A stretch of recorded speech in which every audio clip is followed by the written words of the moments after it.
তোরা কে কোন আস আমার বাসা আমার বোর কাপড় পরছে আমার শাশুড়ি আমি জানতাম না। পোকা তো কাককে দেখে ভয় পালাতে থাকে। মাথায় নষ্ট মামা। কাক পোকাকে আপেলের ভিতর ঢুকে যেতে দেখে বলতে থাকে, মতিম একই জিনিস আজ সবাই বুঝবো, আজ একটা বিরাট ফাটাফাটি হইব। এরপর পোকা দৌড়ে গিয়ে একটি মদের বোতলের ভিতর ঢুকে পড়ে। কাকও তার পিছন পিছন এসে পোকাকে খুঁজতে থাকে। আমার মাথা ঘুরায় কেন?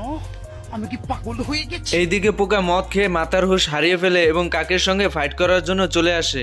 একদম জায়গা মতন চুমাদা দেবো। আচ্ছা জিম করি বাবা, জিম করি। হ্যাঁ, এবং 4-5 টাকা হতে আলানো আমার লেগে কোনো ব্যাপার না।